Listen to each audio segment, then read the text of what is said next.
Assalamualaikum warahmatullahi wabarakatuh. Alhamdulillahirabbil alamin wassalatu wassalamu ala abdihi wal mursalin sayyidina wa maulana Muhammadin wa ala alihi wa sahbihi ajmain. Kepada yang terhormat Ibu Kepala Sekolah SDN Nodok Wetan 1, kepada yang terhormat Bapak Ibu Guru SDN Nodok Wetan 1,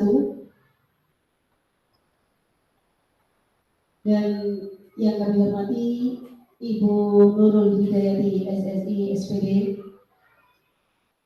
selaku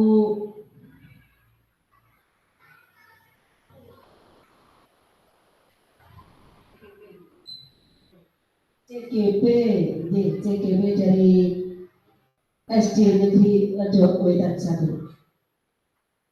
Pertama-tama marilah kita panjatkan kepada Allah Subhanahu wa Ta'ala, yang mana pada hari ini kita bisa hadir dalam acara diseminasi budaya positif di SD Negeri Ledok Wetan 1 Bojonegoro dalam keadaan sehat walafiat.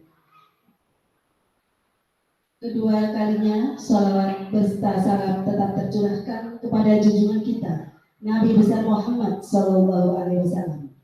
Semoga di akhir nanti kita bisa mendapatkan syafaat. Amin. Bapak Ibu sekalian, untuk acara hari ini saya akan membacakan. Pertama adalah pembukaan, kedua menyanyikan lagu Indonesia Raya, ketiga sambutan dari Ibu Kepala Sekolah SDN Nodok Wetan 1 Bojonegoro, dan keempat adalah pemaparan budaya positif oleh Ibu Nurul Hidayati, dan keenam doa, yang terakhir adalah penutup. Sebelum kita mulai acara di pagi hari ini, marilah kita buka bersama-sama. Semoga acara di pagi hari ini bisa berjalan dengan lancar. Amin. Al-Fatihah.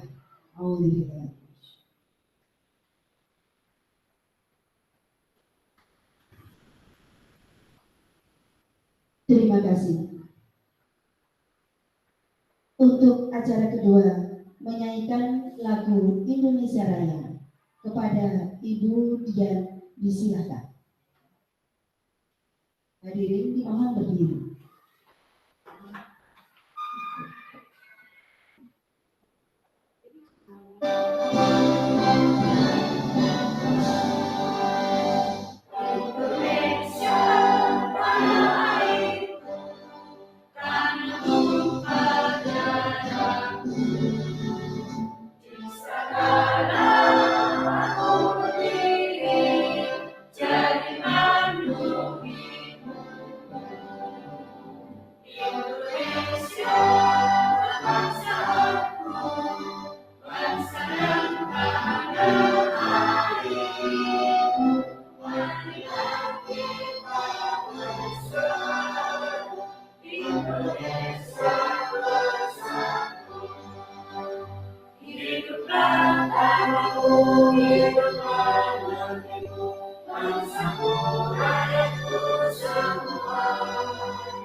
Hadirin dimohon duduk kembali. Untuk acara yang ketiga adalah sambutan dari Ibu Kepala Sekolah SD Negeri Ledok Wetan 1 kepada Ibu Rina Susilawati SPD, disilakan. Bismillahirrahmanirrahim. Terima kasih. Assalamualaikum warahmatullahi wabarakatuh.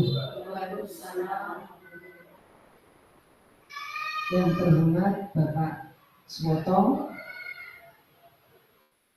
Bapak Noto selaku sesepuh guru di SD Negeri Wetan 1 Bojonegoro, yang terhormat Bu Nurul Hidayati SSI SPD, TGP Angkatan 9 yang bertugas kebetulan juga di lembaga SD Negeri Wetan 1 Bojonegoro, ibu-ibu guru SD Negeri Wetan 1 Bojonegoro yang saya hormati pula. Alhamdulillah, puji syukur kehadirat Allah Subhanahu wa Ta'ala, karena pada hari ini kita dipertemukan kembali dalam rangka kegiatan diseminasi budaya positif di SD Negeri Ledok Wetan 1 Bojonegoro di ruangan yang sederhana ini dalam keadaan sehat walafiat. Tak lupa sholawat dan salam kita limpahkan pada junjungan Nabi besar kita Muhammad Sallallahu Alaihi Wasallam yang insya Allah selalu menuntun kita dalam jalan kebenaran dan kelak kita nanti-nantikan syafaatnya di hari akhir nanti. Amin Allahumma amin. Alhamdulillah, wasyukurillah wa nikmatillah, karena pada pagi hari ini kita di sini melangsungkan kegiatan yang positif, yang mana di sini adalah kegiatan Bu Nurul selaku CGP Angkatan 9. Saya bersyukur sekali. Kegiatan ini sangat luar biasa, sangat yang jelas dengan kegiatan ini nanti semoga Bu Nurul ini bisa membawa perubahan di lembaga, terutama lembaga khususnya lembaga SD Negeri Wetan 1 Bojonegoro ini, baik pembelajaran ya pada anak-anak maupun kegiatan yang berada di lingkungan SD Ledok Wetan 1 Bojonegoro. Dan saya harapkan nanti kegiatan ini nanti bisa berdampak kepada teman-teman guru semuanya, juga lembaga kita bisa menularkan hal-hal yang positif yang nanti bisa mengembangkan, bisa meningkatkan kinerja kita sebagai pendidik, sebagai guru yang tugasnya mengajar, membimbing, mendidik murid-murid kita, sehingga anak-anak ini menjadikan anak-anak yang berprestasi, unggul tentunya, kreatif, inovatif. Karena kelahiran anak-anak ini, munculnya anak-anak yang kreatif, inovatif, ya berkarakter ini salah satunya adalah dari guru sebagai pendidik. Bu Nurul Hidayati, saya ucapkan selamat panjenengan lolos di ini CGP Angkatan 9.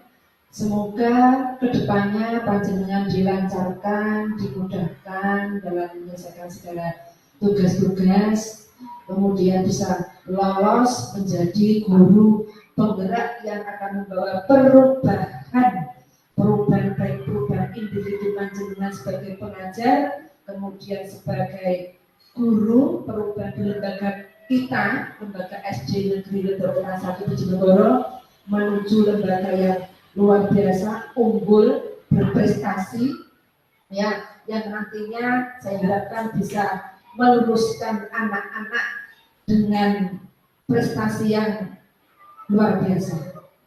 Betul ya? Dan untuk Bapak Ibu guru yang lain, monggo apa yang sudah dikerjakan Bu Nurul selama mengikuti kegiatan guru penggerak ini, silahkan segi-segi yang positif, tentunya banyak yang positif, pasti positif. Monggo kita tiru hal-hal yang baik, kita contoh, kita laksanakan, kita terapkan nanti di kedepannya, supaya yaitu tadi hasil kinerja kita nanti bisa maksimal, karena ini nanti berimbas pada murid-murid kita, pasti itu. Itu ya. Nah, itu Bu Nurul yang bisa saya sampaikan. Semoga kegiatan ini berjalan dengan baik, semuanya diberi kesehatan, sukses ke depannya Bu Nurul. Bismillah, semoga semua panjenengan sedaya diberi kesuksesan, apa yang disesatkan tercapai, khususnya di lembaga ini menjadi lembaga yang berprestasi, ada perubahan yang luar biasa nanti dengan adanya Bu Nurul sebagai guru penggerak di lembaga ini.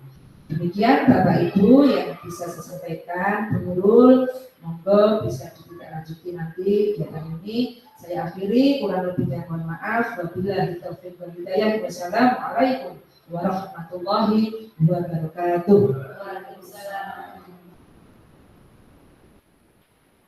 Terima kasih. Untuk acara selanjutnya adalah pemaparan budaya positif oleh Ibu Nurul Hidayati SSI SPD. Kepada beliau disilakan.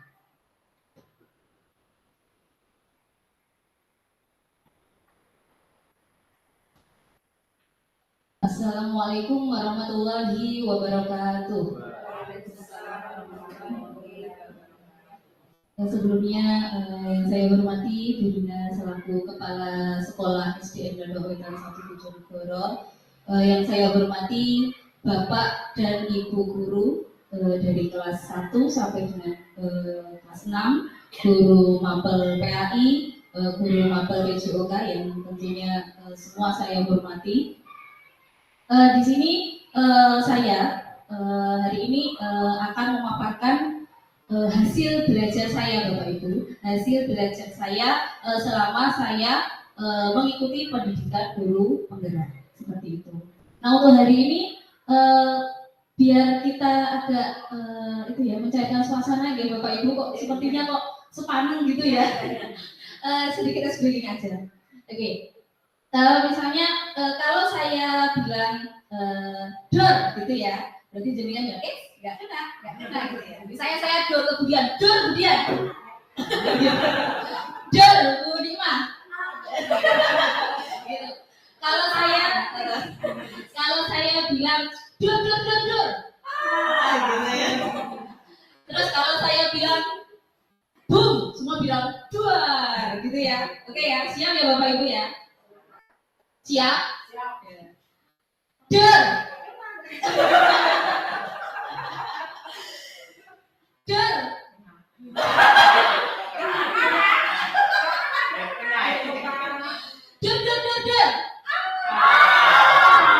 Boom. Iya. Oke, terima kasih Bapak Ibu ya. Kita santai saja ya Bapak Ibu, tapi tetap ada banyak hal positif yang hari ini kita dapatkan ya.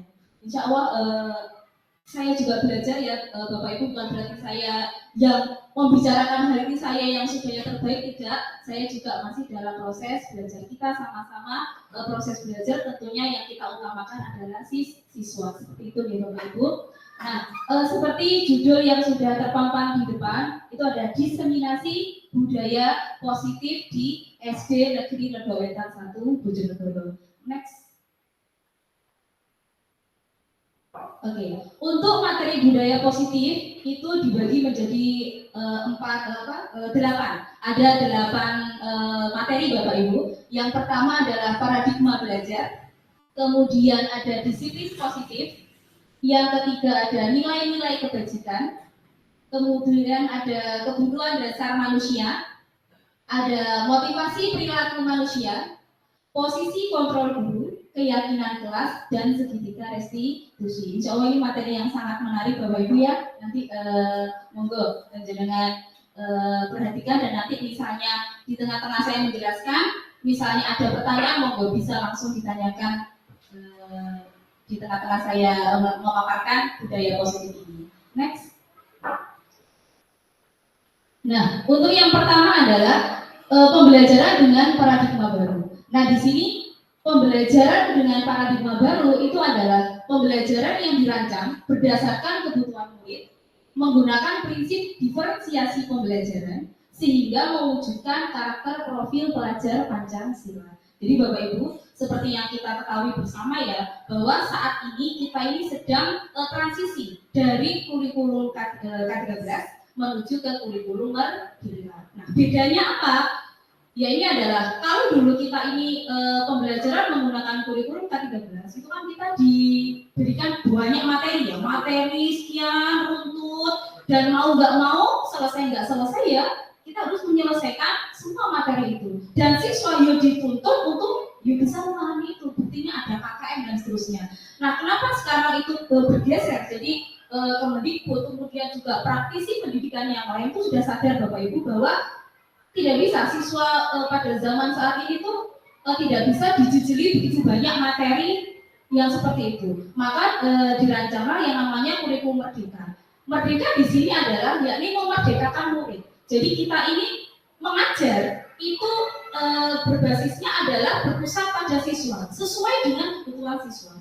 Jadi kita ini tidak dituntut untuk menyelesaikan semua materi Bapak Ibu, tapi kita ini menyesuaikan dengan kebutuhan murid. Kebutuhan bagaimana? Yaitu adalah kebutuhan mampukah dia ini diberikan materi ini gitu. Nah, kita tuh sebagai guru diharapkan untuk lebih peka terhadap satu demi satu siswa yang ada di kelas. Misalnya si A, siapa gitu ya? Oh dia ternyata belum tahu konsep perkalian. Ya kita tidak bisa pukul rata sekarang babnya misalnya volume bangun ruang misalnya, ya tidak akan sampai. Jadi kita sesuaikan dengan kebutuhan siswa. Dan sebelumnya maka dikatakan melakukan diferensiasi pembelajaran itu kita melakukan pembeda pembelajaran satu siswa dengan siswa yang lain itu ada perbedaan, tidak bisa kita pukul rata. Misalnya lagi dalam kelas itu tentunya kan banyak karakter siswa ya, ada yang pendiam, ada yang mungkin suka gambar, mungkin juga ada yang suka bergerak gitu. Nah kita sebagai guru Bapak Ibu, kalau mungkin dulu kita itu sudah nyaman ya dengan metode pembelajaran ceramah, kita harapkan siswa itu semua pasti mendengarkan, semua pasti paham dengan deretan materi yang kita paparkan. Tapi kita kembalikan lagi Bapak Ibu bahwa tidak semua siswa ternyata menyukai hal tersebut. Mungkin menurut kita, oh ini penjelasannya sudah jelas, oh ini pasti siswa mendengar Anda. Karena siswa itu memiliki gaya belajar yang berbeda-beda. Ada yang suka gerak, nah jadi ya kita ajak aja, kita olah raga itu ya dengan banyak praktikum menggunakan alat tubuh dan seterusnya. Misalnya ada yang suka dia gaya belajarnya audio visual ya, kita tampilkan video dengan ada gambarnya, ada suaranya seperti itu Bapak Ibu. Jadi kita diharapkan untuk belajar untuk lebih memahami siswa. Dan satu lagi Bapak Ibu, kita itu sebagai guru itu benar-benar tidak dituntut untuk membuat siswa itu pintar, enggak. Dan bahkan kita ini sebagai guru mau atau nggak mau kita akui, kita ini tidak bisa memintarkan siswa. Percaya enggak? Saya aja mengakui, saya ini ya, pengajar kelas 4, saya tidak bisa mintarkan kelas 4. Yang bisa mintarkan siapa? Ya diri mereka sendiri. Buktinya apa? Kalau saya bisa mintarkan anak kelas 4, pasti kelas 4 pintar semuanya enggak? Gitu. Jadi tapi kenyataannya apa? Ada yang pintar, ada yang mungkin belum menemukan. Bukannya dia tidak pintar enggak, tapi belum menemukan bakat dan minatnya. Atau mungkin saya sebagai guru belum bisa memunculkan bakat dan minatnya salah satu siswa yang saya maksud tadi. Seperti itu ya Bapak Ibu. Next. Nah, di sini ada miskonsepsi tentang teori kontrol. Nah, ini. Jadi mungkin kita sebelumnya itu berpikir bahwa guru itu dapat mengontrol murid, ya. Terus semua penguatan positif efektif itu bermanfaat. Jadi misalnya saya menasihati si A gitu. Harapan saya, oh pasti jadi baik ini saya nasihati. Oh saya bisa mengontrol ini, pasti nanti dia jadi sempurna. Kenyataannya itu adalah suatu ilusi Bapak Ibu. Itu adalah konsep yang kurang tepat. Jadi kita itu sebagai guru sebenarnya, ya, yang mungkin kita merasa itu bisa mengontrol sebenarnya adalah bukan kita yang mengontrol, tapi diri mereka sendiri, siswa itu sendiri sebenarnya. Nah ini juga ilusi bahwa teori kontrol ilusi ya, bahwa kritik membuat rasa bersalah itu mampu menguatkan karakter siswa. Jadi katakan kita sebagai guru ya saya sendiri lah ya nggak gitu. Kamu kok gini sih? Nah dia kan kayak memberi rasa bersalah ya gitu. Tapi sebenarnya itu juga kurang Terus juga ilusi bahwa orang dewasa itu berhak memaksa. Jadi kita terlalu itu ya, kalau saya kan gurunya, saya berhak untuk memaksa ini. Itu juga sebenarnya kurang baik. Ya, itu adalah miskonsepsi dari teori kontrol. Next. Nah, oke. Nah, di sini ada motivasi perilaku manusia. Ini ada 3 Bapak Ibu. Jadi ini bisa dengan guru, dengan siswa. Kan kita manusia ya, sama-sama manusia. Jadi motivasi kita melakukan kegiatan itu ada 3. Yang pertama adalah menghindari dari ketidaknyamanan hukuman. Yang kedua itu adalah untuk mendapatkan imbalan atau penghargaan. Yang ketiga adalah untuk menjadi orang yang merdeka, yang mereka inginkan dan menghargai diri sendiri dengan nilai yang mereka percaya. Jadi misalnya agar lebih kontekstual seperti ini Bapak Ibu ya. Saya contohkan ke kita aja. Misalnya siapa ya? Bu Nima. Misalnya Bu Nima itu datang pada pagi hari di sekolah ini, datang pagi. Nah, itu motivasinya Bu Nima apa? Nah, yang pertama bisa jadi Bu Nima itu datang pagi itu menghindari ketidaknyamanan hukuman. Jadi bisa oh saya harus masuk pagi, nanti takutnya ditegur sama Bu Nina, gitu ya. Kan itu bentuk motivasi ya, takut hukuman, takut nanti nggak dikasih jam mengajar, bisa seperti itu. Ya. Terus bisa jadi motivasinya Bu Nima yang kedua adalah untuk mendapatkan imbalan atau penghargaan. Jadi aku mau masuk pagi ya, biar dapat pujian dari Bu Nina gitu. Terus bisa jadi mungkin nanti dapat hadiah sesuatu seperti itu. Terus bisa jadi motivasi yang ketiga adalah Bu Nima itu datang pagi itu memang karena Bu Nima itu menghargai dirinya sendiri, meyakini bahwa nilai berangkat pagi bentuk kedisiplinan itu adalah nilai integritas seorang guru yang harus dimiliki seperti itu. Gitu ya. Nah, kira-kira Bapak Ibu motivasi mana yang terbaik? Yang ketiga. Saya yakin guru-guru di SD Lodoketan 1 ini semua motivasinya ketiga ya. Ya. Ya betul. Oke. Tapi Bu, apakah 1, 2 itu salah? Tidak. Itu juga suatu bentuk motivasi. Yang penting kan positif. Yang penting Bu Nima berangkat pagi kan gitu. Cuma untuk yang pertama dan kedua, yaitu bentuk motivasi dari adanya ketidaknyamanan hukuman sama ingin mendapatkan penghargaan, itu merupakan motivasi yang ekstrinsik, motivasi dari luar. Gara-gara ada sesosok Bu Nina itu tadi kan gitu. Lah kalau tidak ada Bu Nina, lah kalau tidak ada kepala sekolah mungkin, kira-kira apa yang terjadi kepada Bu Nina? Iya, sangat kan gitu ya. Jadi karena itu adalah motivasinya dari luar, maka masih ada pengaruh dari orang lain, bukan dari dirinya sendiri. Jadi itu juga kita analogikan dengan siswa juga seperti itu Bapak Ibu. Misalnya ada siswa mengerjakan tugas. Nah, motivasinya apa? Oh, biar nggak dihukum sama Bu Asfi, disuruh lari gitu ya, Bu Asfi ya. Terus juga oh biar dipuji sama Pak Nopo, biar kamu hebat gitu. Itu juga bentuk motivasi. Tapi kan kembali lagi, nah kalau tidak ada Bu Aswi, bisa jadi anak-anak tidak mengerjakan tugas. Seperti itu gitu Bapak. Tapi kalau motivasinya berasal dari diri mereka sendiri, ada atau tidak ada guru tersebut, dengan siapapun diajar, dia akan tetap mengerjakan tugas. Seperti itu. Gitu. Next. Nah di sini ada istilah yang namanya disiplin positif.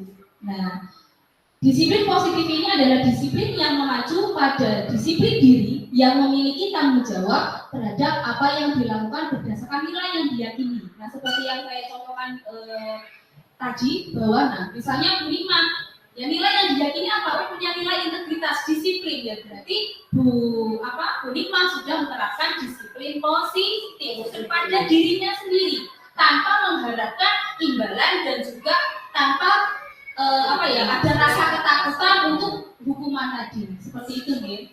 Ini cuma contoh ya Bu ya. Seperti itu. Next. Oke. Nah, di sini ada nilai-nilai kebajikan. Jadi nilai-nilai kebajikan di sini ada nilai yang disepakati bersama, lepas dari suku, bangsa, agama, bahasa maupun latar belakang. Jadi nilai-nilai di sini kan kita pasti tahu ya mana nilai yang baik, mana yang mungkin perilaku yang tidak tepat. Jadi di dalam diri kita itu sudah kita tanam, oh nilai tanggung jawab itu baik, oh nilai integritas, religius dan seterusnya itu kita tanamkan, itu merupakan nilai-nilai kebajikan. Next.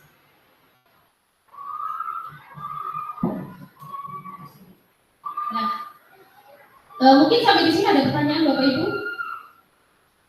Belum ya? Oke.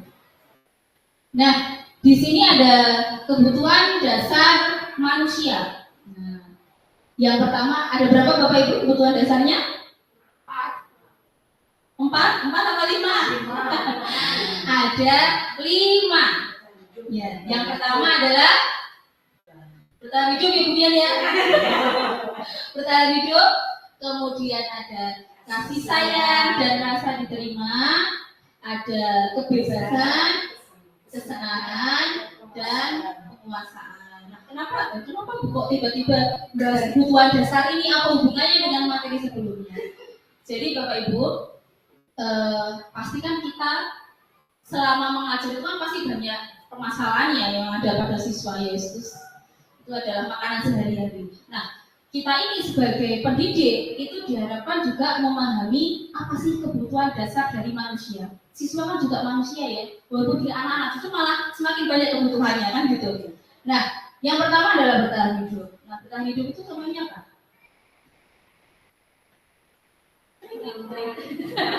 Makan, minum, seperti itu ya Bapak Ibu. Jadi pokok itu untuk bertahan hidup. Kalau nggak makan, ya. Kalau istilahnya anak sekarang tuh meninggoy. Itu nggak Bapak Ibu. Nah itu untuk bertahan hidup. Kemudian rasa kasih sayang dan rasa diterima. Jadi setiap manusia, bukan hanya siswa kita juga ya, pasti kita juga membutuhkan adanya rasa kasih sayang dan rasa diterima. Apalagi siswa. Gitu. Kemudian juga siswa itu butuh adanya kebebasan, butuh kesenangan, dan juga butuh penguasaan. Jadi penguasaan di sini ya butuh penghargaan, butuh diakui, butuh dia ingin tahu dan seterusnya. Nah di sini misal ada siswa yang misalnya terlibat suatu kasus ya, misalnya permasalahan apa, nah kita sebagai pendidik itu juga mestinya itu belajar lebih peka terhadap siswa itu. Kenapa ya misalnya kenapa ya kok siswa A ini kok rame itu sebenarnya kenapa? Gitu. Pasti ada latar belakangnya itu. Kenapa ya kok istilahnya kok caper banget gitu ya ke kita? Nah itu berarti ternyata mungkin dia kurang perhatian. Berarti ada kebutuhan kasih sayang yang mungkin belum tercukupi di rumah, sehingga capernya ke kita ini Bapak Ibu di sekolah ini. Gitu ya. Terus juga misalnya anak-anak itu selama pembelajaran bersama kita ya mungkin ada istirahat gitu ya. Gitu nggak Bapak Ibu? Atau saya aja ya yang masih jam berapa itu? Jam berapa Bu istirahatnya Bu? Nah itu memang ya kebutuhan kecil. Padahal baru masuk 5 menit gitu ya. Itu sampai saya tuh kadang itu saya kan ada kelas 4 ya Bapak Ibu. Terus Rido. Itu sumbernya sambatnya tuh sambat lapar. Memang dia itu dia bungut ya, itu enggak? Apa sama saya jadi tuh kadang kasihan ya, memang dia itu cenderung anak yang gampang lapar. Jadi itu kalau makan tuh jadi memang dia nggak tahannya gara-gara ya itu kelapar itu berarti adalah bentuk kebutuhan dasar untuk bertahan hidupnya dia. Gitu. Terus juga mungkin bosan selama kita pembelajaran berarti ada kebutuhan dasarnya dia itu butuh kesenangan, sesekali diberikan game atau mungkin menggunakan metode yang pembelajaran yang tidak monoton seperti itu gitu. Terus juga penguasaan di sini. Jadi kita sebagai guru juga jangan pelit-pelit lah terhadap ujian. Jadi kalau ada misalnya siswa ini mendapatkan kalau ada suatu hal yang berhasil gitu ya kita luar biasa ini pintar ini nah. Dan satu lagi Bapak Ibu pujian itu kalau bisa jangan di 1 atau 2 anak saja, tapi pastikan semua kelas itu pernah merasakan pujian dari jenengan gitu ya Bapak Ibu. Karena setiap anak itu kita yakini semua ya Bapak Ibu, setiap anak itu adalah sudah kalau beberapa waktu lalu ya saya jadi pembina pacar itu saya sudah bilang seperti anak kita kalian ini lahir terlanjur pintar, udah pintar ya, tinggal menebalkan bakat-bakat yang perlu dimunculkan, sudah pintar Bapak Ibu. Cuma mungkin tapi kok buktinya ada Bu yang nilai jelena, itu berarti pasti ada bakat lain. Kayak contoh lain Akbar gitu ya, Bu Asfi ya. Akbar itu kalau akademiknya bagaimana Bu Asfi? Ya seperti itu ya, mungkin kurang dibandingkan temannya yang lain. Tapi kita lihat kemarin waktu kita mencari peserta pawai budaya. Nah, ternyata Akbar itu yang paling luas, paling berani. Nah, ternyata ada hal-hal yang pasti ada nilai plus dari anak itu. Nggak mungkin minus semua, nggak mungkin. Pasti ada hal yang bisa kita tonjolkan, bisa kita munculkan hal positif dari anak tersebut. Kita sebagai guru ya, kita unggul-unggulkan, ini luar biasa. Jangan terus nggak bisa. Padahal dia punya potensi lain, seperti itu ya Bapak. Pastikan semua siswa yang ada di kelas tuh mendapatkan pujian dari jenengan. Istilahnya membesarkan hatinya lah ya. Next. Nah, di sini ada hukuman, konsekuensi, dan restitusi. Sebelumnya sudah pernah dengar Bapak Ibu? Hukuman pasti sering ya? Hukuman. Kalau konsekuensi pernah dengar? Juga sering ya, beberapa kali konsekuensi. Kalau restitusi mungkin ini yang hal baru. Nah, ini adalah bentuk suatu tindakan yang bisa dilakukan oleh pendidik Bapak Ibu. Itu ada 3 hal. Hukuman, konsekuensi, restitusi. Nanti mana yang lebih terbaik ya? Yang pertama adalah hukuman.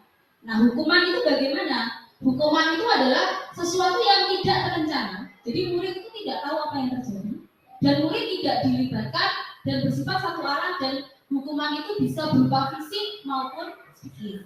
Jadi kalau misalnya murid itu salah, kita mau misalnya dia ini misalnya memecahkan gelas, kamu sebagai gantinya kamu harus lari. Dan murid itu kan nggak terima. Kok tiba-tiba balasannya seperti itu. Nah, jadi murid tidak dilibatkan dalam penyelesaian masalahnya.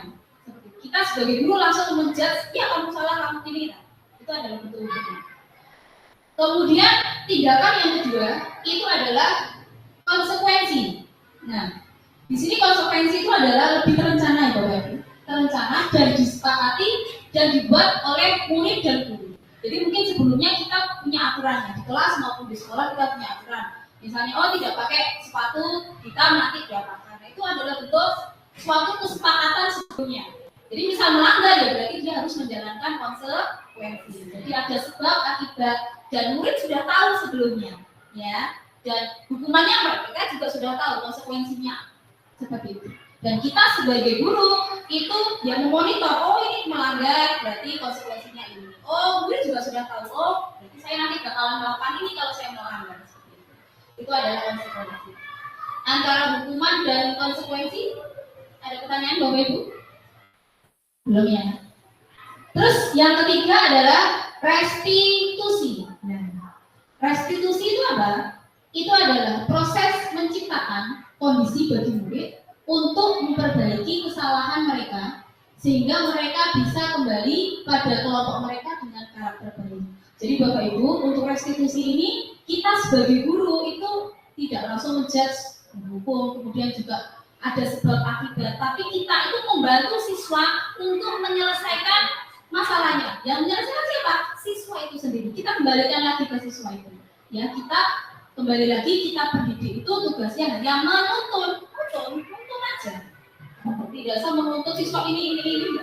Kapasitas kita tidak sejauh itu Bapak Ibu. Kita menuntut, ya, seperti itu. Next. Nah, ini ada sedikit kuis, semoga Bapak Ibu ditebak ini termasuk hukuman atau konsekuensi.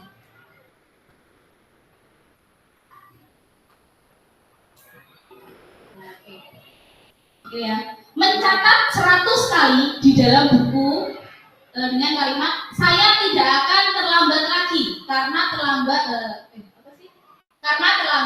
ke sekolah. Nah, jadi menuliskan saya tidak akan terlambat lagi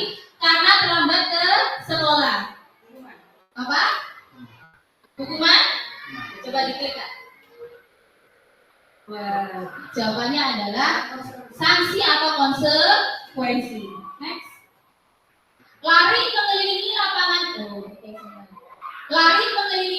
lapangan basket 2 kali karena terlambat hadir di sekolah. Hukuman, coba. Oke, hukuman ya Bapak Ibu. Membersihkan coretan yang dibuatnya di meja tulis. Konsekuensi. Oke. Murid diminta untuk push up 15 kali karena tidak menggunakan masker di sekolah. Nggak pakai masker, diminta push up 15 kali. Apa? Konsekuensi, coba Kak, konsekuensi Kak. Hukuman. Ya apa hubungannya Bapak Ibu masker dengan push up? Ya. Terus menggantikan kertas tugas teman yang telah dicoret-coret. Gimana? Menggantikan kertas tugas teman yang telah dicoret-coret? Konsekuensi. Oke, betul. Berjemur di lapangan basket pukul 12 siang karena mengobrol dengan teman. Hukuman? Berjemur di lapangan basket pukul 12 siang karena mengobrol dengan teman. Hukuman. Oke. Murid diminta bertelanjang kaki sepanjang hari karena tidak menggunakan sepatu warna hitam sesuai peraturan sekolah. Konsekuensi, coba dilihat. Hukuman. Next. Berdiri di depan kelas sambil mengangkat kaki satu karena tidak bisa menjawab pertanyaan. Hukuman. Ya. Membersihkan tumpahan air di meja tulis karena tersenggol pada saat belajar. Apa? Ayo, membersihkan tumpahan air di meja tulis karena tersenggol pada saat belajar. Siapa yang jawab konsekuensi? Konsekuensi siapa yang jawab hukuman? Pak Noto apa Pak? Sangat fokus sekali Pak Noto ya. Apa Pak Noto yang tadi lupakan air itu Pak? Konsekuensi. Coba Kak, konsekuensi Kak. Oke, betul konsekuensi. Kehilangan 10 menit jam istirahat untuk mengerjakan tugas karena terlambat datang dan terlambat pelajaran selama 10 menit. Kehilangan 10 menit jam istirahat dia. Karena dia terlambat datang dan tertinggal pelajaran. Hukuman atau konsekuensi? Konsekuensi? Oke, konsekuensi. Next. Duduk di bangku di pinggir lapangan pada jam istirahat tidak diizinkan bermain oleh guru dekat karena mencederai teman saat bermain di lapangan. Hukuman, coba.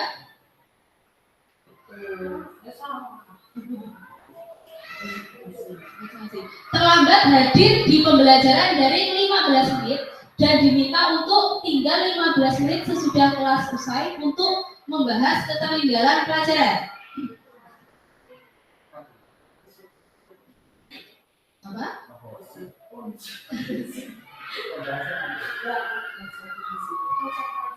Konsekuensi? Oh ya. Hukuman atau konsekuensi?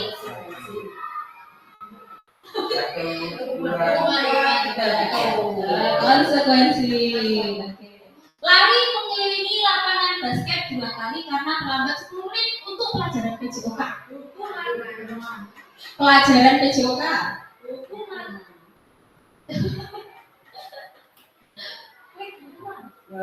Konsekuensi. Karena dalam pelajaran PJOK. Membersihkan WC sekolah karena mematahkan pensil kawannya. Hukuman? Membersihkan WC karena mematahkan pensil. Ya, hukuman. Next. Oke, dari 14 orang, betul 9 betul lumayan ya. Oke, kembali lagi.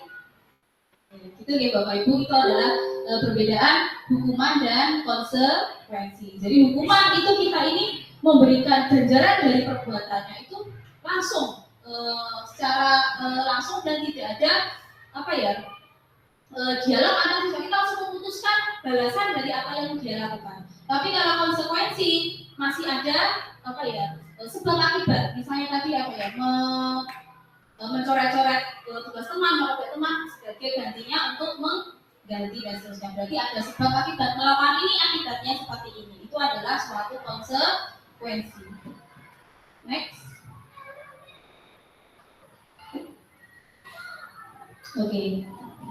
Nah, di sini ada dihukum oleh penghargaan. Nah, apa ini? Kok penghargaan gitu ya? Dihukum oleh penghargaan. Jadi Bapak Ibu, kalau tadi kita bahas hukuman ya, ada suatu siswa yang mungkin bermasalah, tapi di sisi lain kita ini juga pasti mendapati siswa yang baik, ya kan? Nah, ternyata di sini penghargaan itu dikatakan tidak efektif. Kita memberikan penghargaan itu tidak efektif. Terus yang kedua adalah penghargaan itu bisa merusak hubungan. Terus juga penghargaan itu mengurangi ketepatan. Dan penghargaan itu mematikan kreativitas. Jadi maksudnya seperti ini Bapak Ibu. Jadi penghargaan itu dikatakan apa ya, bisa merusak hubungan seperti ini. Bisa jadi kita misalnya di kelas, misalnya saya gitu ya, yang mungkin kelas yang menonjol itu misalnya kan galang misalnya, galang kamu gini. Saya sebagai gantinya karena nilai 100 saya kasih pulpen. Bentuk penghargaan dari saya. Ya saya baik untuk menghargai jeripayanya galang. Tapi apa yang terjadi kepada murid yang lain Bapak Ibu? Itu juga bisa merusak hubungan. Dia cuma galang kok yang dikasih, saya nggak pernah dan seterusnya. Itu bisa merusak hubungan. Dan juga galang ini juga nanti bisa diiri sama teman-temannya. Itu merusak hubungan antara siswa dengan siswa juga Bapak Ibu. Makanya saat ini juga dari apa ya, peraturan itu kan juga sebenarnya sudah tidak ada perantingan. Beda dengan zaman kita sekolah dulu ya Bapak Ibu. Sudah ranking jelas 1, 2 dan seterusnya. Kalau sekarang itu sebenarnya sudah mulai dihapuskan adanya ranking. Kenapa? Ya karena yaitu terjadi kesenjangan antara tiap siswa, kemudian juga penghargaan bisa jadi itu tidak tepat. Kan kadang juga ya nggak jauh-jauh ke ranking lah, kayak ulangan. Kan pasti ada yang nilainya bagus banget ya, ada yang mungkin kurang.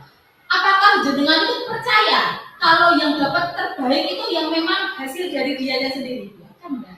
Bisa jadi. Nah, kita sebagai pendidik itu juga harus menghargai prosesnya. Misalnya si siapa ya, saya gitu, ulangan bulan kemarin dia itu dapat 40. Kemudian ulangan berikutnya dia dapat 50. Masih jelek kan dari 50 ya. Tapi kita mestinya menghargai peningkatannya. Misalnya tadi galang dia dapat 90, terus ulangan berikutnya 85. Nah, kita masih apresiasi segala macam ya. Padahal di sana dia masih terjadi penurunan, walaupun masih baik seperti itu. Jadi yang diharapkan adalah kita ini sebagai pendidik itu bukan hanya melihat hasilnya, tapi menghargai proses menuju karakter yang lebih baik. Seperti itu Bapak. Dan penghargaan itu mematikan kreativitas. Nah, bisa jadi siswa itu kan sini-sini kita imbalan, gitu ya. Misalnya, nanti yang dapat 100 saya beri uang 2.000 gitu ya. Nah, bisa jadi untuk berikutnya, oke itu bisa jadi motivasi, itu ada baiknya memang, ada positifnya. Pasti semangat semuanya ya, untuk biar dapat uang 2.000 misalnya. Tetapi untuk kedepannya, misalnya saya berikan sesuatu lagi, mereka tuh pasti kurang semangat kalau nggak saya kasih imbalannya dah. Udah dikasih apa-apa kok, udah mau bu dapat ini dulu ya. Nah, bisa jadi seperti itu. Jadi penghargaan itu bisa mematikan kreativitas. Jadi apa-apa melakukan ini biar dapat ini, melakukan ini biar dapat ini. Nah, itu juga dikatakan kurang tepat. Seperti itu deh. Next. 5 posisi kontrol dalam restitusi adalah proses perjalanan seorang anak. Nah, oke. Di sini ada 5 posisi kontrol Bapak Ibu. Nah, di sini ada, jadi kita sebagai pendidik itu ada 5 posisi kontrol sebagai pendidik yang mungkin seringkali kita lakukan. Monggo dengan introspeksi sendiri-sendiri, posisi manakah kita? Jadi ada 5 Bapak Ibu. Yang pertama posisi kontrol sebagai penghukum. yang kedua itu pembuat rasa bersalah, yang ketiga itu sebagai teman, yang keempat itu adalah pemantau, yang kelima adalah manajer. Monggo Bapak Ibu introspeksi, kita ini termasuk kategori posisi guru yang mana?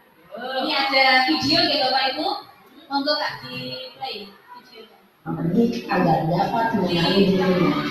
Pada video kali ini, kita akan membahas tentang 5 posisi kontrol yang dikembangkan oleh Diane Dawson dan contoh penerapannya.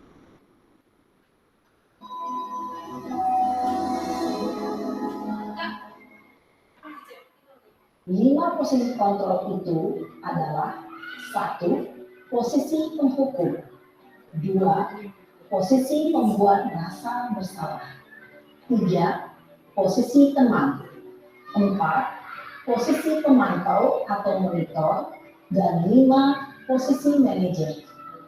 Untuk lebih memahami kelima posisi tersebut, mari kita saksikan kasus Naren yang terlambat hadir 20 menit di sekolah dan melihat bagaimana kelima posisi kontrol dalam menghadapi masalah tersebut.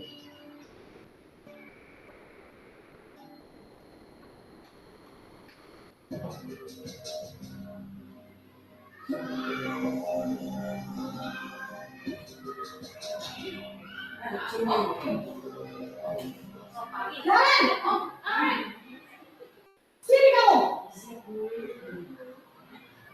Selamat pagi Bu. Selalu terlambat. Kamu deh, pasti terlambat. Maaf Bu, saya Apa? Apa coba? Alasan kamu apa lagi? Kapan sih kamu tidak terlambat? Malas sekali ya kamu jadi anak. saya Dasar pemalas. Gak kapok-kapok sih kamu. Sudah berapa kali terlambat? Sana, kamu keliling lapangan basket 2 kali. kenapa saya harus keliling lapangan basket Bu? Kenapa? Kamu bukan ibu. Berani-beraninya jawab. Sudah terlambat, masih berani jawab nggak? Sekarang, keliling lapangan basket 5 kali sekalian. Biar kapok. Cepat. Pergi sana ke lapangan basket. Posisi penghukum biasanya berbicara dengan nada tinggi, menghardik, menunjuk-nunjuk, menyakiti, dan menyindir. Hukuman bisa berupa fisik maupun psikis. Ibu dan bapak guru hebat. Dampak yang terjadi pada murid ketika guru berada pada posisi penghukum adalah murid cenderung akan memberontak, bahkan menyimpan dendam.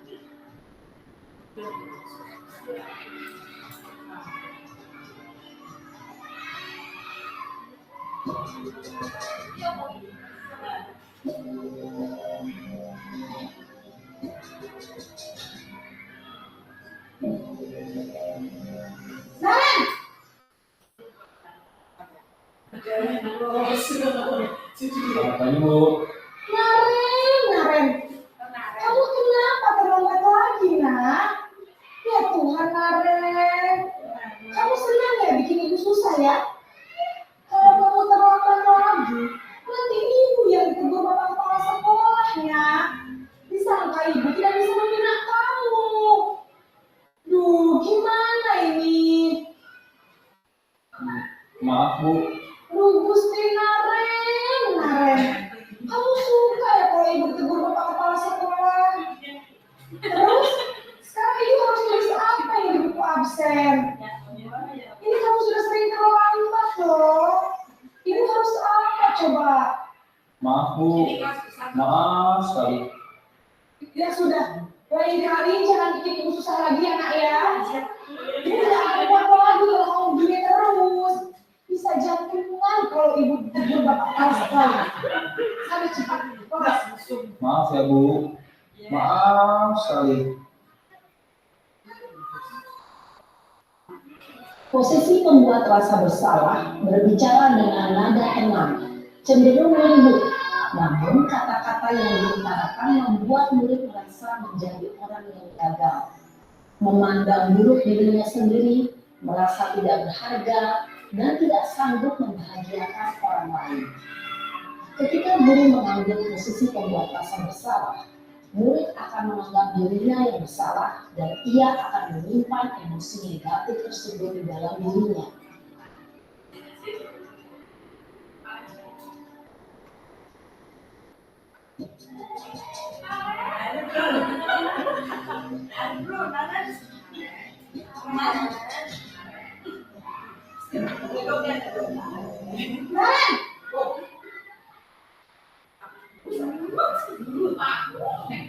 Selamat pagi Bu.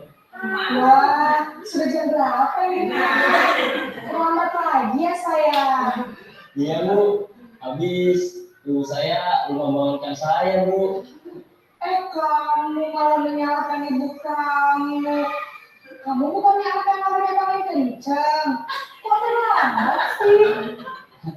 Iya Bu, saya memang terlambat bangun tadi.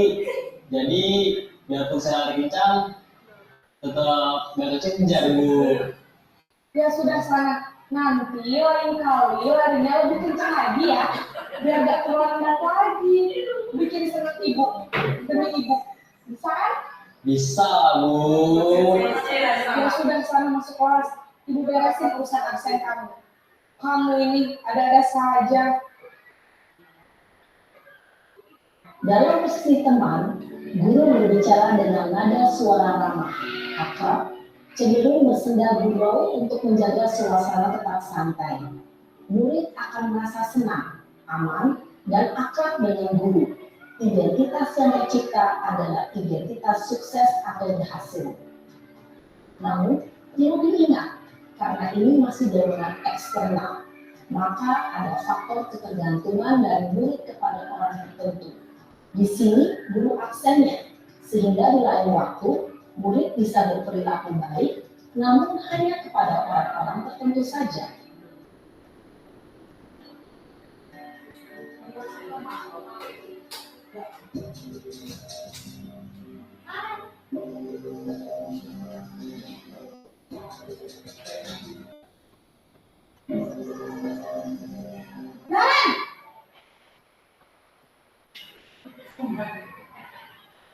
Selamat pagi Bu.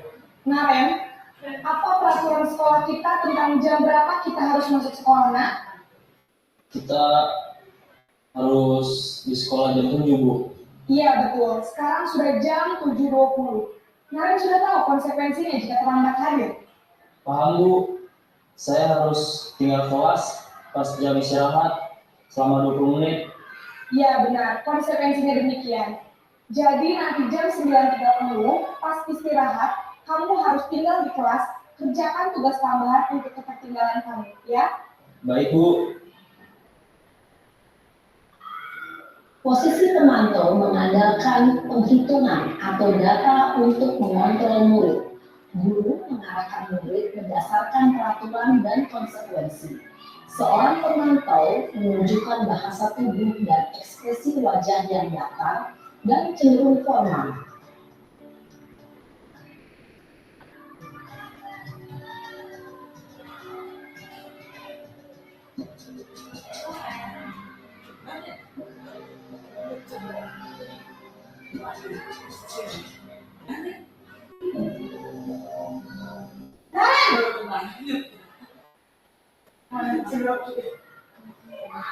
Selamat pagi Bu. Selamat pagi, Naren. Maaf Bu, saya terlambat. Iya, sekolah masuknya jam 7, sekarang sudah jam 7.20. Jadi sekarang bagaimana ini, Naren? Maaf Bu, saya lupa start alarm saya semalam. Baiklah, menurut kamu, keyakinan sekolah yang mana yang perlu kamu tingkatkan? Menghargai diri sendiri dan orang lain mungkin ya Bu. Setuju. Jadi, apakah Naren meyakini prinsip saling menghormati tersebut? Iya Bu, saya meyakininya. Apakah Naren bersedia memperbaiki masalah keterlambatan ini? Bersedia Bu. Bagaimana kamu akan perbaiki masalah keterlambatan ini? Saya akan coba untuk tidak lupa menyetel alarm saya Bu. Baik, kalau Naren lupa menyetel alarm di rumah, ada orang yang kira-kira bisa bantu mengingatkan tidak? Ada Bu, kakak saya, Kak Emma. Ada lagi selain Kak Emma? Selain Kak Emma, ada ibu saya. Baik, jadi yang mengingatkan Naren adalah Kak Emma dan ibu kamu ya. Kira-kira akan mulai set alarm kapan nih Naren? Setelah pulang sekolah akan segera saya lakukan. Baik, jadi Naren akan setel alarm untuk bangun besok pagi dan akan diingatkan oleh kakak dan ibu dan Naren ya. Ada lagi yang mungkin perlu dilakukan Naren agar tidak terlambat bangun lagi. Tidak ada, Bu. Baik Naren, terima kasih untuk kerjasama kamu. Sekarang kamu perlu kembali ke kelas untuk belajar. Baik, Bu. Terima kasih. Posisi manajer adalah posisi kontrol yang disarankan untuk membimbing murid memiliki sikap disiplin yang positif, yaitu murid yang mandiri, bertanggung jawab, dan dapat memecahkan masalah. Tujuan dari posisi ini adalah agar murid dapat berefleksi atas tindakannya. Guru akan dengan tulus memberikan pertanyaan-pertanyaan bermakna, sehingga membuat murid dapat belajar dari kesalahannya dan mencari sebuah solusi untuk menyelesaikannya. Ibu dan Bapak guru hebat, setelah mengamati adegan kelima posisi kontrol tadi, kira-kira posisi mana yang paling ideal? Posisi mana yang dapat menunjang motivasi intrinsik murid? Ya, tentu posisi manajer. Posisi ini memang posisi ideal yang ingin dituju setiap pendidik. Pada posisi inilah, guru dapat menerapkan disiplin positif yang berpihak pada murid, yang memerdekakan murid. Perjalanan seorang pendidik tentunya tidak mudah untuk sampai pada posisi seorang manajer. Namun, tujuan kita pasti, yaitu menciptakan murid-murid yang mandiri, merdeka, dan bertanggung jawab. Semoga penggambaran 5 posisi kontrol yang telah diperlihatkan ini dapat menjadi ajang refleksi bagi kita semua, agar dapat terus mengasah dan menerapkan disiplin positif yang memerdekakan murid. Mari terus berlatih dan bersemangat. Selamat menerapkan. Salam dan bahagia Ibu dan Bapak Guru hebat.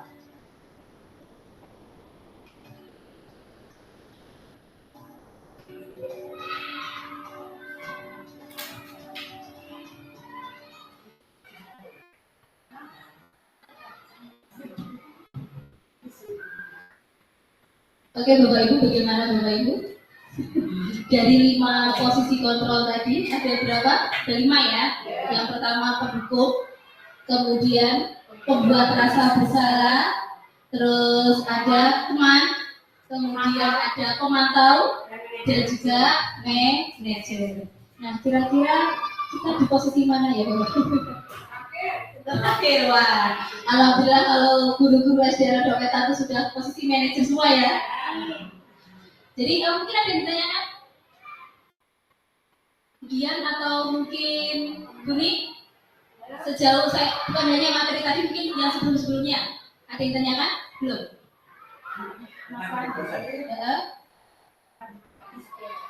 Nah, mungkin tanggapan juga tidak apa-apa Bapak Ibu, monggo.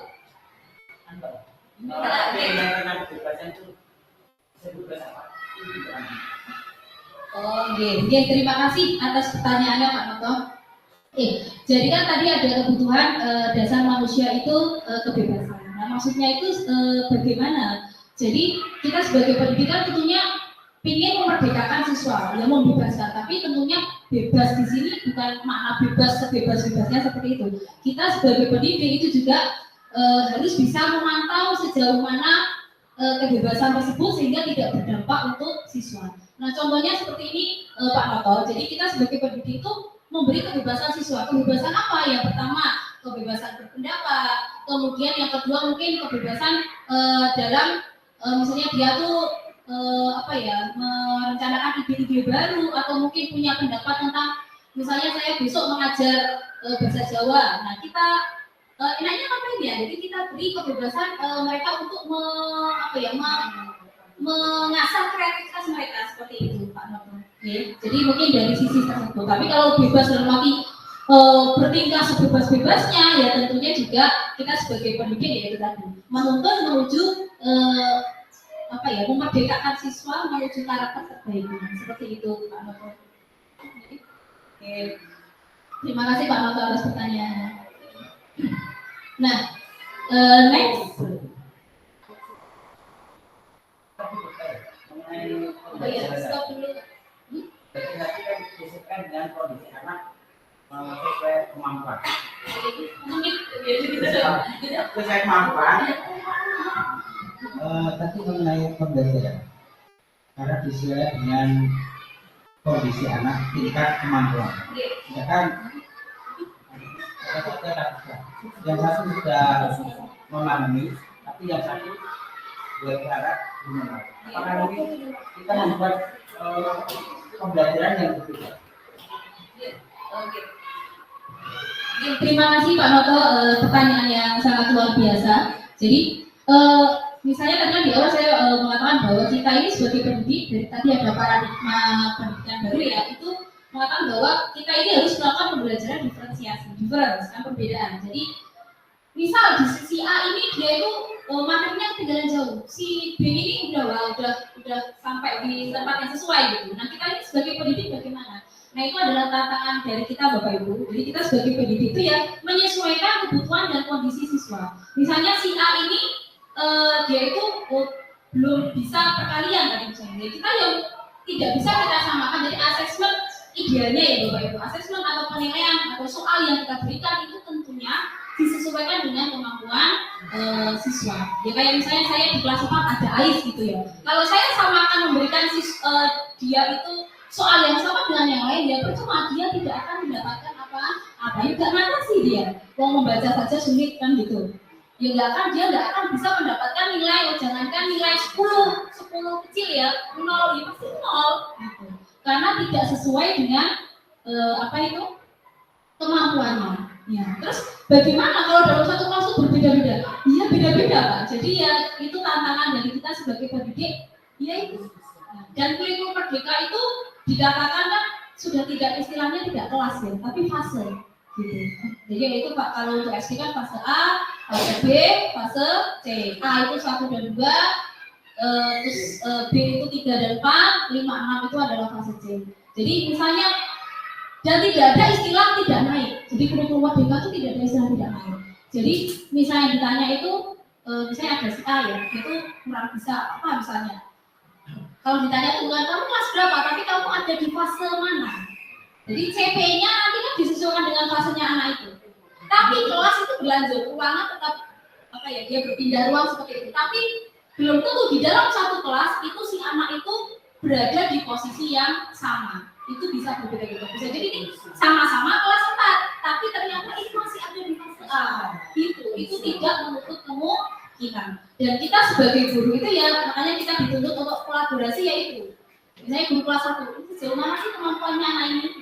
Guru kelas 5 anak ini posisinya gimana? Untuk nanti ditransfer ke guru kelas 6. Jadi bisa tahu sejauh mana siswa ini tuh kemampuannya seperti itu. Nah kalau sampai akhir di kelas 6 tidak mampu, ya tidak apa-apa. Ya memang kemampuannya seperti itu. Yang penting ada peningkatan. Walaupun kelas 6 itu mentok di fase B. Orang wayai kan ya teman-temannya fase C. Ya tidak apa-apa. Tidak apa-apa. Yang penting ada peningkatan. Karena setiap anak itu memiliki keterbatasannya, kemampuannya, kebutuhannya beda-beda. Seperti itu Bapak Ibu. Gitu ya. Iya monggo. Assalamualaikum warahmatullahi wabarakatuh. Waalaikumsalam warahmatullahi. Ya saya Bima dari Masinang. Saya belum menggunakan K13, tapi saya ingin bertanya sedikit. Mengapa memberikan hadiah untuk siswa dianggap kurang baik? Oh iya. Terima kasih Bu Nima atas pertanyaannya. Ya, mengapa memberikan penghargaan itu dianggap tidak baik? Kan mestinya karena kita harus memberikan apresiasi gitu ya. Jadi yang saya maksud penghargaan tadi itu berupa benda, Bu Nima. Jadi kayak kita memberikan pensil atau mungkin uang atau apa, suatu reward gitu ya.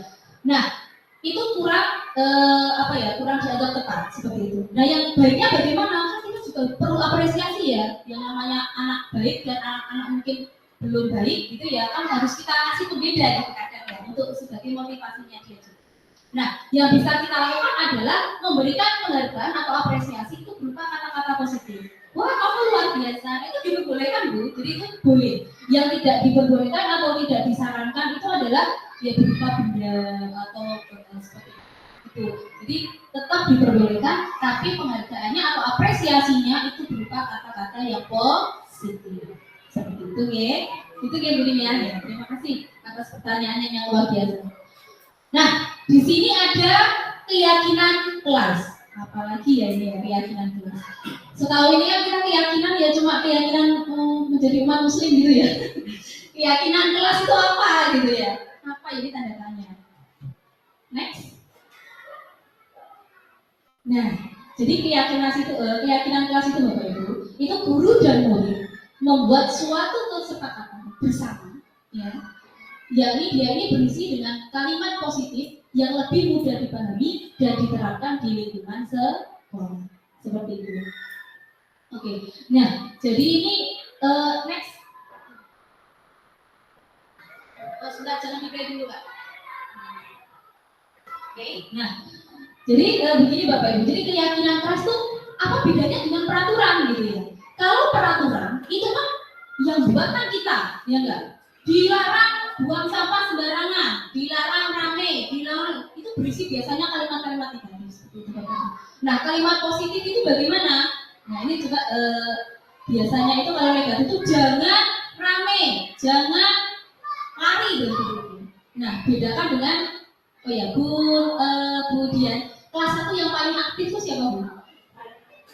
Yang ligat, nah ligat. Misalnya Bu Dian ngitungin ligat gitu ya. Ligat jangan lari. Kira-kira apa daripada ligat? Mau pengen lari nggak sih? Coba bedakan dengan Bu Dian bilangnya seperti ini. Ligat jalan pelan-pelan ya. Kira-kira lebih gimana? Lebih mengena ya? Jadi kalau jangan rame, malah banyak rame. Yang diingat tuh kalimat negatifnya. Jangan yang bisa ditekankan, tapi anak-anak itu mungkin ya nggak salah anak. Dengarkan saya ya Bapak Ibu. Dengarkan ucapan saya. Jangan pikirkan gajah. Jangan pikirkan gajah pakai rok kuning. Pak Noto, jangan pikirkan gajah pakai rok kuning. Jangan pikirkan gajah pakai rok kuning, Pak Noto. Kira-kira gimana, Bapak Ibu? Ya, tadi apa yang dipikirkan, Bu Dian?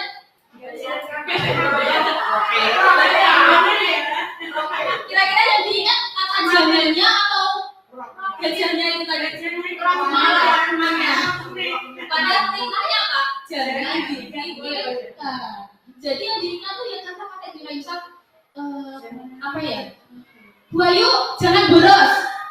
Malah pilih boros. Tapi lebih hemat ya Bu Ayu. Lebih hemat ya. Kan diingat kok benar. Tapi kalau jangan boros dia ingat kata negatifnya. Jadi itu juga salah satu ilmu parenting Bapak Ibu. Jadi ini juga saya terapkan ke anak saya dan juga siswa sebisa mungkin seingat saya. Jadi saya sebisa mungkin menggunakan kata yang positif.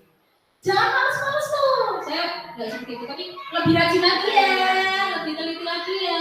Gitu. Jadi itu akan lebih apa ya? Lebih enak didengar, lebih rajin. Yang diingat rajinnya, lebih rajinnya juga. Jangan malas ya, nggak malas. Akhirnya dong. Ya, itu kayaknya maknanya sama, tujuannya sama, tapi ternyata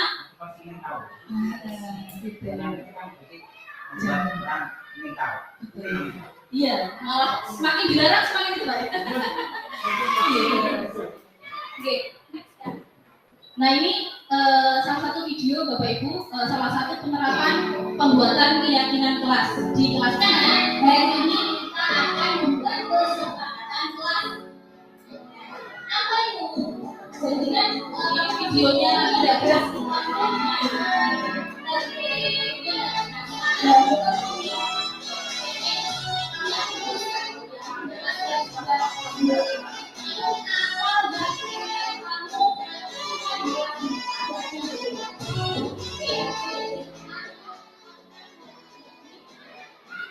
Bapak Ibu, jadi saya memberikan sosialisasi ke siswa. Jadi apa sih kesepakatan kelas itu, keyakinan kelas itu.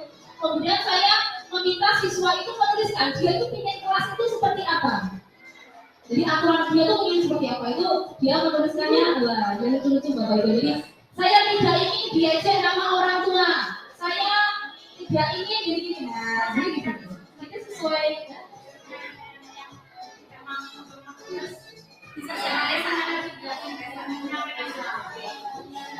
Nah, kemudian setelah kita itu tahu pendapat-pendapatnya siswa, kita rangkum jadi satu Bapak Ibu, dan kita merubahnya menjadi kalimat yang positif itu tadi. Misalnya, jangan datang terlambat. Kita ubah jadi apa? Jangan datang terlambat. Berarti kalimat positifnya jangan datang terlambat. Kita lebih pagi atau datang tepat di awal, tepat waktu, gitu ya. Misalnya, jangan buang sampah sembarangan. Bisa diganti buang sampah pada tempatnya, jaga kebersihan. Jadi seperti itu Bapak Ibu. Jadi aturan mereka yang buat, kita sebagai guru juga ikut berperan. Maksudnya kita juga menjalankan kesepakatan itu. Bukan hanya siswa saja yang kita minta untuk menaati itu semua, tapi kita ini sebagai pendidik juga ikut serta. Jadi bedanya dengan peraturan, kalau peraturan selama ini itu adalah ya sudah ada, ini materi selesai. Tapi di sini kita libatkan siswa. Ya, libatkan siswa, kita juga terlibat. Nah itu sehingga kalau misalnya suatu ketika siswa itu melanggar, ya kan dia sendiri yang buat. Nah, dia pasti dengan senang hati juga akan, oh iya ini saya juga kok saya melanggar keyakinan kelas saya ya. Nah, jadi dia dengan sukarela dan menyadari bahwa dia itu tidak sesuai dengan keyakinan kelas yang dibuat. Seperti itu. Ya, karena dan kita sebagai pendidik, jadi ya Bapak Ibu ya seperti yang saya yakini juga. Jadi siswa itu sebenarnya adalah bukan pendengar yang baik.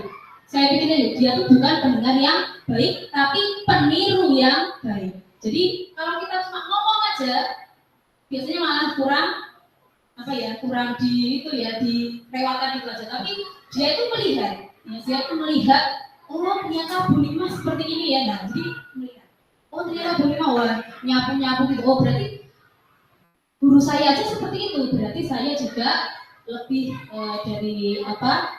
Mestinya kan bisa lebih dari yang dilakukan oleh guru saya seperti itu. Next. Nah, ini adalah jadi sudah bentuk kalimat positif, kemudian dibuat poster Bapak Ibu. Nah, ini salah satu contoh keyakinan kelas 4.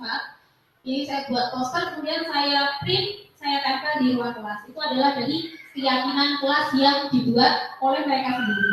Kita tepat waktu masuk dan keluar kelas. Jadi masuknya ya tepat waktu, keluarnya juga tepat waktu. Kita bersikap baik, jujur, dan menghormati. Itu mah dari anak-anak yang tidak ingin diejek nama orang tuanya dan seterusnya itu. Kita saling mendengarkan. Jadi kalau Bapak Ibu saya juga itu ya berpendapat juga. Maksudnya saya juga menuliskan di kertas warna-warni itu tadi. Kalau pada saat Bapak Ibu guru mendengarkan juga didengarkan. Kalau siswa mau bertanya juga saya sebagai guru juga akan mendengarkan. Nah, seterusnya itu hanya contoh saja Bapak Ibu. Next.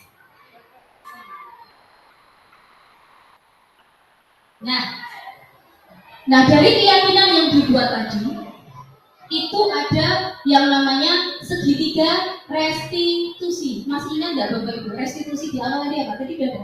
Restitusi. Ingat nggak? Ya. Jadi itu adalah proses menciptakan kondisi bagi peserta didik untuk memperbaiki kesalahan mereka, sehingga mereka itu bisa kembali ke kelompok mereka dengan karakter yang lebih kuat. Nah, jadi ini adalah penanganan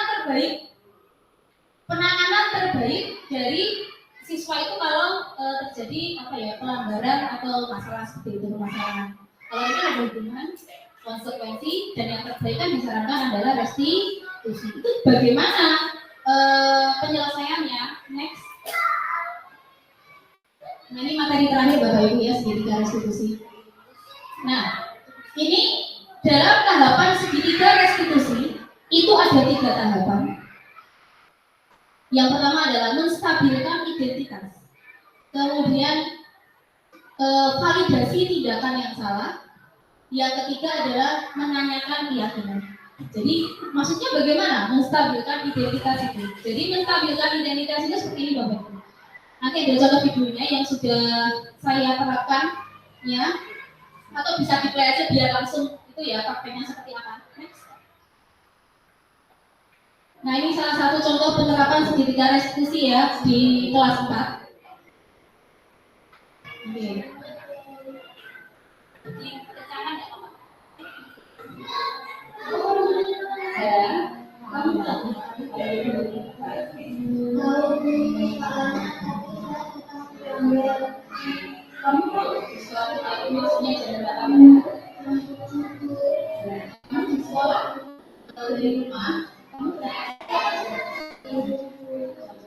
Kamu kurangi dari macam itu, sedangkan kamu tahu sekolah budaya itu dia bisa menjadi sesuatu nggak baik. Jadi dalam saya itu ajaran dulu juga pernah terlambat pada saat menuntut sekolah dulu. Nah, pasti dalam itu terlambat ada alasannya ya. Alasannya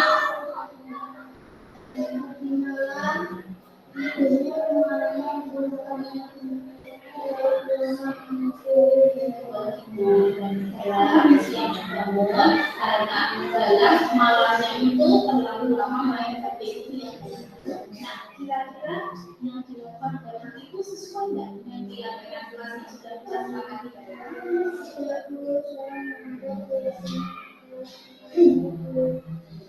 Kamu melanggar keyakinan kelas ya, jadi keyakinan kelas apa adalah yang kamu lakukan? Kira-kira apa yang bisa kita lakukan untuk memperbaiki kesalahan Anda?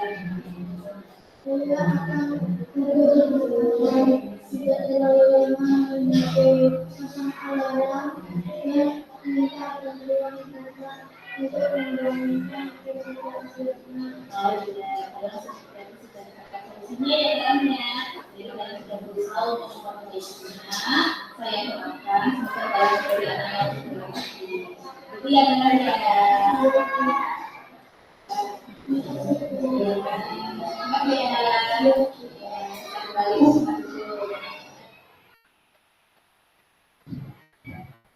Iya, jadi ada 3 tahap ya Bapak Ibu. Yang pertama menstabilkan identitas. Jadi maksudnya bagaimana menstabilkan identitas?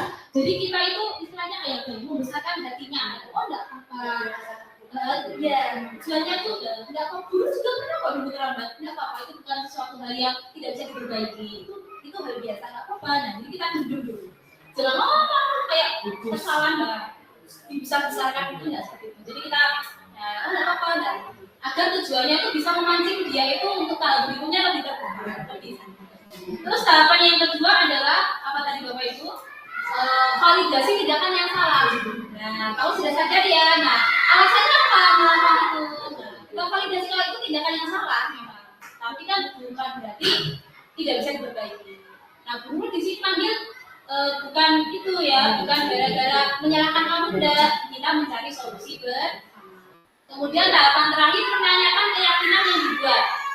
Nah, dalam itu sesuai nggak dengan keyakinan yang kamu buat? Nah, jadi kita kembalikan lagi dengan keyakinan kelas yang dibuat. Nah, kalau dia sadar akan dia salah, nah solusinya apa? Kita kembalikan lagi Bapak Ibu. Sekali lagi yang dilakukan guru itu adalah apa ya? Kalau tadi kan itu tidak sebagai manajer ya, jadi yang melakukan restitusi itu pasti posisinya bisa dikatakan manajer karena memancing siswa untuk menyelesaikan masalahnya sendiri. Kita sebagai pendidik hanya memancing-mancing saja, ya, seperti itu. Next. Nah, ini slide terakhir Bapak Ibu. Ini kata-kata dari saya ya. Jadi setiap kita mengajar di depan kelas, sebenarnya kita itu tidak sedang mengajar materi ke siswa, tapi kita sedang membentuk suatu peradaban di masa depan. Berikan penampilan terbaik kita agar dapat menuntun dan membentuk generasi hebat di masa depan. Seperti itu Bapak Ibu.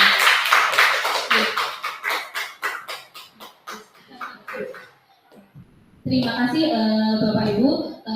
Mohon maaf apabila ada kata-kata yang kurang mengenakan atau mungkin ada kesalahan dari saya. Terima kasih atas perhatiannya. Salam dan bahagia Bapak dan Guru Ibu hebat. Ya, terima kasih. Assalamualaikum warahmatullahi wabarakatuh.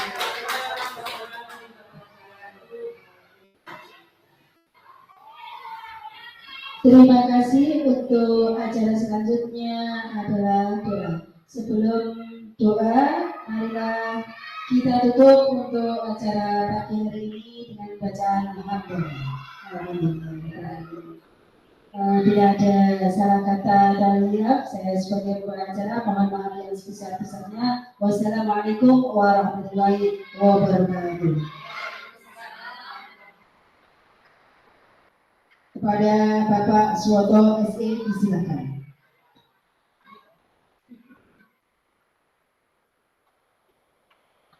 Assalamualaikum warahmatullahi wabarakatuh.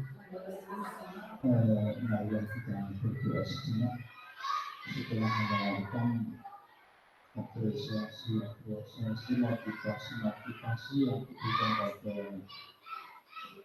teman kita berbebas berbeda dalam rangka destinasi budaya positif sangat mendukung untuk kita semua, dan bahkan kita mengucapkan banyak terima kasih kepada Bu Guru. Semoga apa yang direncanakan bisa akan bisa tercapai dengan baik dan bisa ditiru oleh teman-teman kita sejauh di SDN Negeri lebih maju dan lebih sukses. Amin. Maka akan kita berdoa semoga apa yang kita doa kita baca nanti bisa mendapatkan kepada Allah dan bisa dikabulkan oleh Allah semua. Ila dan Muhammad sallallahu alaihi wa ashabihi wa qurrati ahli baiti wa tinsatul hadal al-Quran wa ila jadi wa ila khususan semua lembaga pendidikan al-Fatihah Bismillahirrahmanirrahim. Alhamdulillah rabbil alamin arrahmanirrahim maliki yaumiddin iyyaka na'budu wa iyyaka nasta'in ihdinas siratal mustaqim siratal ladzina an'amta 'alaihim ghairil maghdubi 'alaihim amin. Bismillahirrahmanirrahim. Allahumma shalli ala Muhammadin wa ala ali sayyidina Muhammad. Alhamdulillahirabbil alamin. Alhamdulillahi hamdan sami'in hamdan na'imin hamdan yaqini wa bimasyidah. Ya Rabbana lakal hamdu kama yanbaghi sana wa sifatin sultan. Allahumma shalli ala Muhammadin wa ala ali sayyidina Muhammad. Allahumma inna nas'aluka salamatan fid dunya wa afiatan fil akhirah wa syahadatan fil ilmi wa barakatan fil rizqi wa barakatan fil ma'ash wa rahmatan inta min akhirah. Ya Allah ya Rahman ya Allah ya Rahim ya Fatah ya Rasyad ya Rabbal alamin. Subhana rabbika rabbil izzati amma yasifun wa salamun alal mursalin walhamdulillahi rabbil alamin. Assalamualaikum warahmatullahi wabarakatuh.